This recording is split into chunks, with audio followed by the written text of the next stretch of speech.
Numéro 2. Number 2, Bill C-81. Honourable Senators, I move third reading of this bill, Bill C-81. Munson, seconded by the Honourable Senator Down, that the bill as amended be read a third time. On debate, Senator Munson. Well, thank you, Mr. Speaker. What a journey we have been on. What a journey all of us have been on. Senators, as the sponsor, I'm pleased to speak tonight at the third reading of Bill C-81, an act to ensure a barrier-free Canada, also known as the Accessible Canada Act. And I am humbled and honoured to speak to a bill that will no doubt become a proud part of Canadian history. Making history takes dedication, hard work, and perseverance. So I want to acknowledge the work of many people who helped this bill to this stage. I want to thank the Chair and Deputy Chair of the Senate Social Affairs, Science and Technology Committee, Senators Petitclerc and Seidman, and all members who attended the committee meetings. Questions were engaging and led to an enlightening input from witnesses and to constructive amendments. This committee works so well together. I'm honoured to be a member. Thank you also to our clerk and administrator, Dan Charbonneau, and Erica DuPont, for arranging sign language, ASL, and CART services, communication access real-time translation, and the special room set up which helped to make the Senate committee meetings the most accessible to date. The Senate should be proud in this regard. We have shown leadership by example.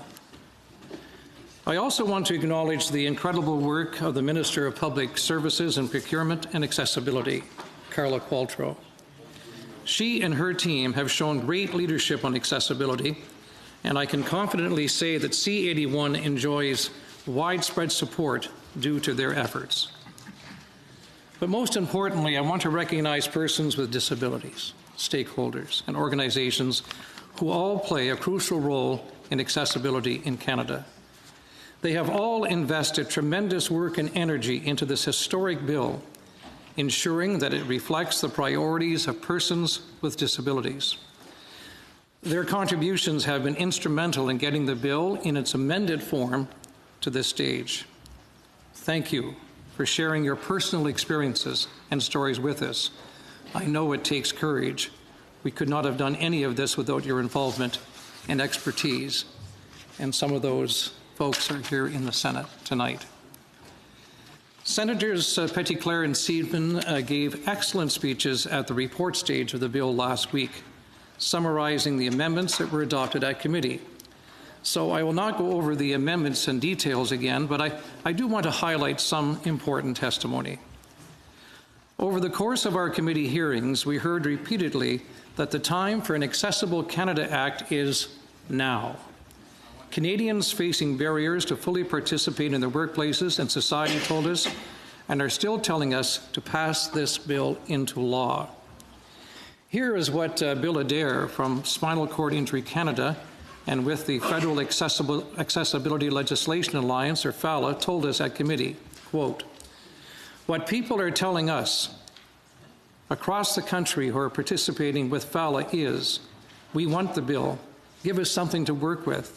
Yes, push for the changes, but at the end of the day, before the election, we want the bill that gives us structure and the framework so that we can get to work on removing barriers, and we want it now. We've been waiting far too long, and this is our day." Bill Adair. Senators, everyone is eager to see this bill become law. We must continue our essential work in order to take it over the finish line. This community has waited long enough for this recognition and respect. Another significant and positive change is that Bill C-81 will shift the responsibility onto the system and away from the individuals facing barriers in their daily lives. Deanne Bergeron from CNIB said during her testimony, "Having a disability is exhausting, and I do not say that lightly. But when you have to deal with discrimination, rights violations, different pieces of legislation, criticisms, People not thinking that you have value, it makes it worse. The current system is unfair and unacceptable. Diane Bergeron. Colleagues, we know the history. It is one of institutionalization, sterilization, and social isolation. Canada had a system that took children away from their families and power away from our citizens. Persons with disabilities were seen as burdens and treated as if they were broken. Our country simply cannot continue to place the burden of advancing human rights on individuals. We can do better, and we must do better. In fact, with this bill, we will do better. In addition to this necessary shift in responsibility, the Accessible Canada Act, when passed, will set best practices and framework that the provinces and the private sector can mirror. Most importantly, this bill will start to shift culture, perception, and understanding of what inclusion in our society should really look like. I cannot come up with a better analogy that encompasses my hope for what this legislation will achieve than that of Minister Qualtrough. You have to be a sports fan to get this. I couldn't agree more when she said at committee, I think we will look on this as a TSN turning point on disability rights and the way we talk about disability in this country. The words of the minister. Honourable Senators, in 2017, approximately 6.2 million people, or about 22% of Canadians aged 15 years and older, reported being limited in their daily activities due to a disability. This percentage is expected to increase in the coming years due to Canada's aging population, since the prevalence of disability increases with age. This is why the government consulted with over 6,000 individuals from across the country with lived experience over the course of this bill's development.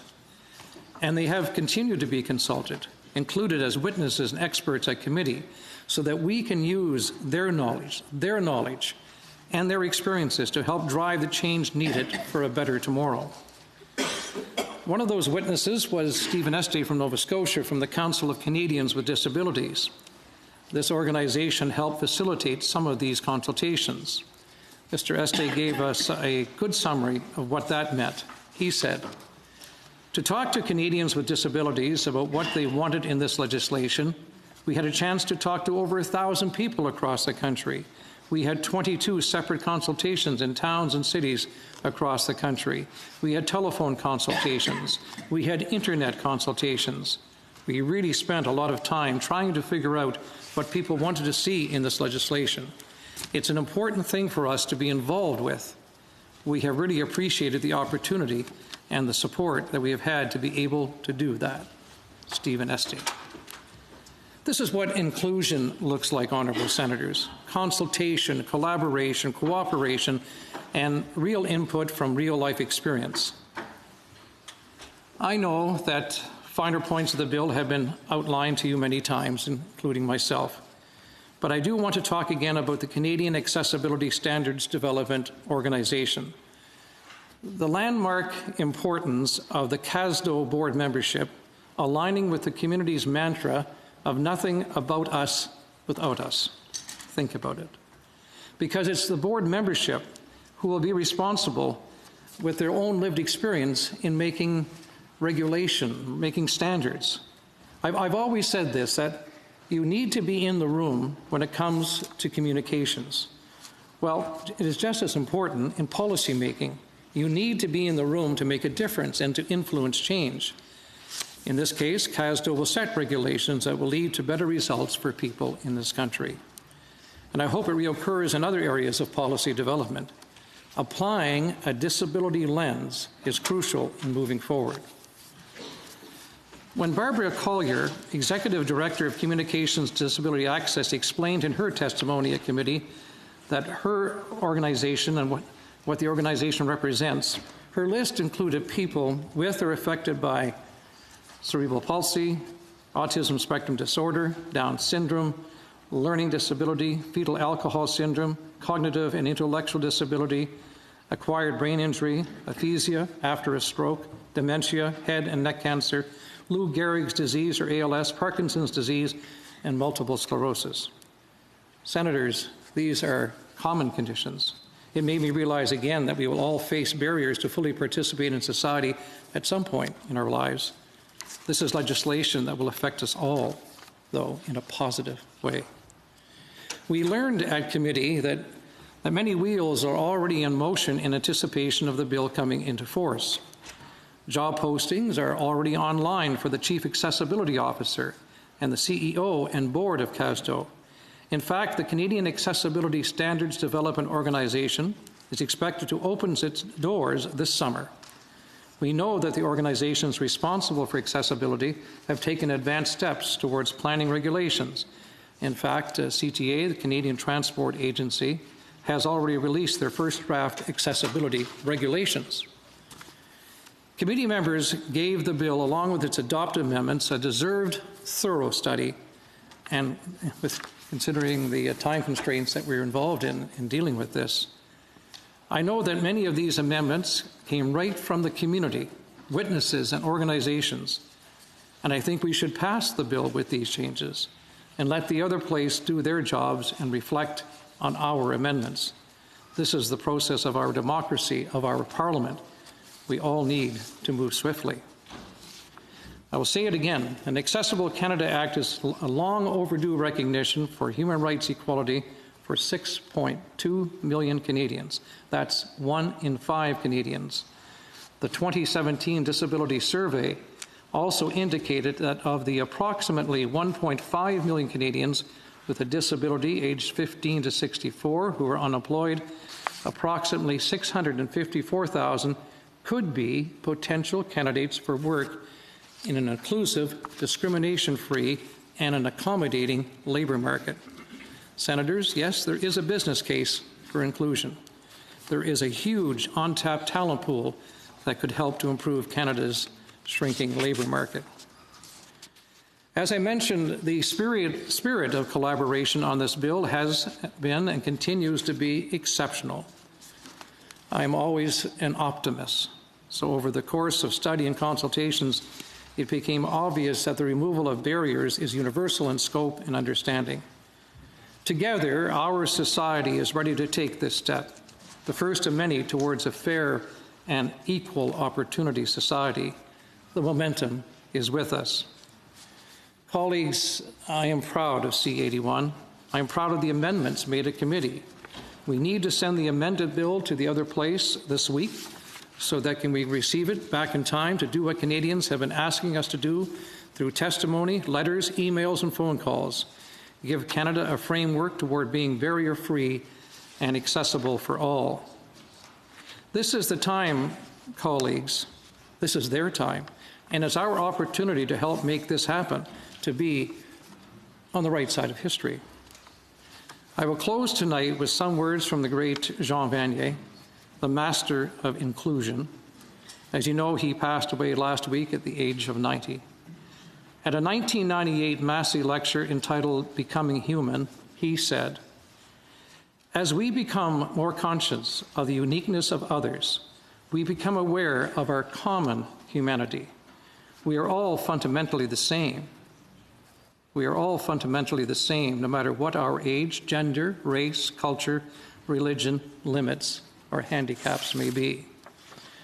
Honourable Senators, as I said at the beginning of my speech, we are on a shared journey.